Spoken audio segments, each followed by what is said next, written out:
আজ আজ সেই 19শে ফাল্গুন, আজকের দিনে মাধবীকে ছেড়ে আমি বিদেশে চলে গেছিলাম। জানি না মাধবী বেঁচে আছে কিনা, সে কি আমার সন্তানের জন্ম দিতে পেরেছে? অশান্ত বিবেকটা আজ আমাকে খোঁজা দিয়ে বলছে, তুমি ঠক, তুমি প্রবঞ্চক, তুমি বেঈমান। আর সেই সঙ্গে আপনার চরিত্রে আর একটা অলংকার জুড়ে দিলাম বাবা, আর সেটা হলো একটা চরিত্রহীন। না করে কষ্ট করে বলো মা, তুমি কি বলতে চাও? তার আগে দেখুন তো বাবা, এই ডায়েরিটা আপনার তো? এটা তোমার গোপন পার্সোনাল ডায়েরি। তা আমাকে না জানি আমার আলমারি থেকে বের করে তুমি অন্যায় করেছো বৌমা। আর আপনি সারা জীবন ধরে যা যা করেছেন সেটা অন্যায় নয় বৌমা? তুমি আমি এই ডায়েরি প্রত্যেকটা পাতা খুঁটিয়ে খুঁটিয়ে পড়েছি, তাই বলছি ভদ্রভাবে জানতে চাইছি, মাধবী আপনার কে? বিবাহিত স্ত্রী না রক্ষিতা? বলেন কে? আর কজন মাধবীর জীবন নিয়ে আপনি এইভাবে ছিনিমিনি খেলেছেন? আমার হাজবেন্ড অর্জুন আপনার বিবাহিত স্ত্রীর সন্তান তো, নাকি সে অন্য কোনো কুমারী অবস্থার মায়ের সন্তান? বলবে বৌমা? বাবা ছি বৌমা, ছি। এ আবার কি ভুল করতে যাচ্ছিলাম? বিষ্ঠার উপর ঢিল ছুড়লে বিষ্ঠা যে নিজের গায়েই পড়ে। অর্জুনকে আপনার সমস্ত কুকীর্তির কথা বলে আজই আমরা আপনাকে এই সংসার থেকে আলাদা করে দেব। আলাদা?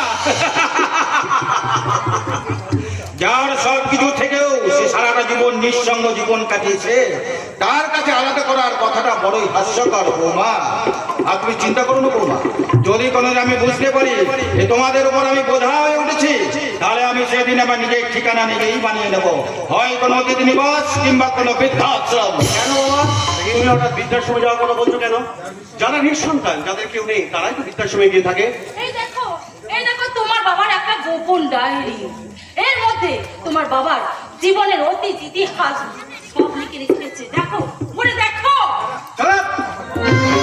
আমার বাবা সম্পর্কে একটা কথা তুমি বাজে কথা বলবে না।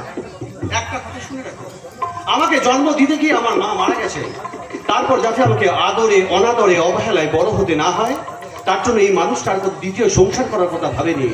যে মানুষটা সারা জীবন এই সংসারের জন্য এত বড় স্যাক্রিফাইস করে গেল, তার চরিত্র নিয়ে কথা বলতে তোমার বিবেকে বাঁধছে না? হ্যাঁ তুলেছি, কারণ প্রশ্নটা উনি আগে উস্কে দিয়েছেন। তার তুমি ছেলে হয়ে জিজ্ঞাসা করো ওই মাধবী নামে ওই ভদ্র মহিলাকে। না না না, তুমি থামো। হ্যাঁ, কোনো কথা শুনতে চাই না আমি। না কথা বাবা, বৌমা যখন আমার কিছু সব কিছু জেনে গেছে, তাহলে তোদেরও তো এইটুকু জানা দরকার। বাবা, দীর্ঘ 27 বছর আগে মাধবী নামক একটি মেয়ের সঙ্গে আমার মানসিক সম্পর্ক ছিল। আমরা দুজনকে খুব ভালোবাসতাম বাবা, আর সেই ভালোবাসার ফলস্বরূপ মাধবী অন্তঃসত্ত্বা হয়ে পড়ে। বাবা এমন সময় বিদেশে ফিরে এক মাস পর বিদেশ থেকে ফিরে এসে আমি মাধবীকে অনেক খুঁজেছি, কিন্তু মাধবীকে আমি কোথাও খুঁজে পাইনি। জানি না মাধবী আজও বেঁচে আছে কিনা, সেই কি আমার সন্তানের জন্ম দিতে করেছে। ও আজও আমার মনে করছে আজও মাধবী কোথাও বেঁচে আছে, আমার সন্তান মাধবী আজও কোথাও বেঁচে আছে। আমার যে কোনো দিদি বা দাদা আছে, আমার যে আর একজন স্নেহময়ী মা আছে, এ কথা তুমি আমাকে কেন আগে বলনি বাবা? তাহলে তো অনেক আগেই আমি তাদের খুঁজে নিয়ে আসতাম। তোমার কি মাথা খারাপ হয়ে গেছে নাকি? বাইরে হুটকো আপদ গেলে তুমি ঘরের মধ্যে ঢুকাবে? আপদ নয়, এখন আপদ নয়, ওরা আমার আপন জন। ছোটবেলায় মাকে হারিয়েছি, মাতৃস্নেহ যে কি তা আমি কখনো বুঝিনি। যদি মাকে একবার খুঁজে পাই। তুমি খুঁজতে যাবে খোকা? নিশ্চয়ই যাবো বাবা, নিশ্চয়ই যাবো। যেখান থেকে হোক, যেমন করে হোক, মাকে আমি খুঁজে আনবো। বলো বাবা, বলো আমার মায়ের আসল নাম কি? মাধবী দাস। মাধবী দাস? তুমি কে গো মেয়ে? মাধবীর নামটা তুমি জানলে কেমন করে? কেন যাবো না গো বাবু? মাধবী তো আমার মায়ের নাম, আর আমি আমার মায়ের সন্তান ভেলকি।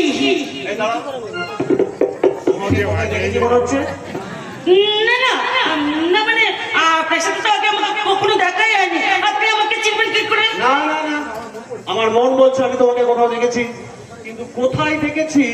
কোথায় ওই মানে টিভিতে। হ্যাঁ, আগে মানে টিভিতে ওই দিদি নাম্বার 1-এ আমি একবার গিয়েছিলাম। তুমি দিদি নাম্বার 1-এ খেলতে গেছিলে? হ্যাঁ, শুধু খেলতেই যাই আমি সেই খেলাতে চ্যাম্পিয়ন হয়েছি। আর শুধু চ্যাম্পিয়নই হয়নি, তার সঙ্গে আমার মায়ের জীবনের সমস্ত ঘটনা আমি বলে এসেছি। জীবনের ঘটনা সব বলে এসেছো? হ্যাঁ, ও তবে বেশিরভাগ দিদিরাই না ওখানে শুধু গুল দেয়, আমি কিন্তু সমস্ত কথা সত্যি সত্যি বলে এসেছি। কি সত্যি কথা বলেছো? কি সত্যি কথাটা বলেছো? ওই মানে আমার মা কুমারী অবস্থায় কি করে সমাজের অত্যাচার সহ্য করে আমাকে জন্ম দিয়েছিল, আমাকে লোকের বাড়িতে বাসন মেজে কিভাবে মানুষ করে তুলেছিল। আমার দুঃখের কথা শুনে না ওই রচনা দিদির চোখ থেকেও জল বেরিয়ে এসেছিল। তাই বুঝি? হ্যাঁ, তাই তো। আচ্ছা, তুমি কেমন মানুষ বলো তো বাবু?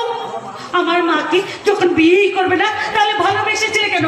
আর ভালোই যখন বেসেছিলে তাহলে তাকে ছেড়ে তুমি চলে গেছিলে কেন? আমি চলে যাইনি, অনেক অনিবার্য কারণবশত আমরা দুজনে আলাদা হয়ে গেছিলাম। তুমি বুঝি মাকে সঙ্গে করে নিয়ে এসেছো, সে বুঝি আবার ওর অভিমান করে ঘরের বাইরে দাঁড়িয়েছে। যাও যাও যাও, মাকে ভেতরে নিয়ে এসো, যাও। না মানে মাকে কি করে আনবো বাবু? সে তো অনেক আগে মারা গেছে। মারা গেছে? কি বললে মাধবী মারা গেছে? আমি যে অন্ধ বিশ্বাস নিয়ে তাকে খুঁজে পাওয়ার আশায় ভোর গুনেছি, আমার সব আশা আকাঙ্ক্ষা ব্যর্থ হয়ে গেল। মাধবী তোমার প্রতি আমি অন্যায় করেছি। মাধবী তুমি আমাকে ক্ষমা করো। মাধবী তুমি আমাকে ক্ষমা করো। ক্ষমা করেছে তো বাবু? মা আমার মরে যাবার সময় বলে গেছে তোর বাবার উপর আমার আর কোনো রাগ অভিমান কিচ্ছু নেই। আর বলেছে কি বলেছে? কি বলেছে? আমি নাকি কোনো অবৈধ সন্তান নই, আমি নাকি সাংবাদিক সত্যম সরকারের মেয়ে। মায়ের কথা শুনি তো অনেক কষ্ট করে অনেক জায়গায় খুঁজে তবেই আমি এখানে এসেছি। বাবু গো, তুমি কি আমাকে মেয়ে বলে মেনে নেবে না বাবু? না, তুমি যে ওনার সন্তান তার কোনো প্রমাণ তোমার কাছে আছে? ঠিক কথা, তুমি যে মাধবীর গর্ভের সন্তান তার কোনো প্রমাণ আছে তোমার কাছে? প্রমাণ? না, তেমন তো কিছু প্রমাণ নেই। তবে হ্যাঁ, আমার মা মরার আগে না আমাকে একটা লকেট দিয়ে গেছিল। সে বলেছিল যখন আপনার সাথে আমার মায়ের বিয়ে হয়েছিল তখন এই লকেটটা নাকি আপনি আমার মাকে দিয়েছিলেন। হ্যাঁ, মনে পড়েছে। আমি আমাদের রাধা মাধবের কুলদেবতা সেই লকেট শহর আমি মাধবীর গলায় পরিয়ে দিয়েছিলাম। ওই সেই হারই প্রমাণ করবে যে মাধবীর গর্ভের সন্তান। ওই কোথায় সেই হার? এই তো আমার গলা, এই দেখুন, এই দেখুন। হ্যাঁ, এই তো সেই হার। বিদেশ যাবার দিন আমি মাধবীর গলায় পরিয়ে দিয়েছিলাম। আমার বুকের একদিকটা ভরিয়ে রাখলো, আমার বুকের আরেক দিকটা খালি ছিল রে মা। তুই এসে ভরিয়ে দে মা, ভরিয়ে দে। আয় মামনি, আয় মামনি।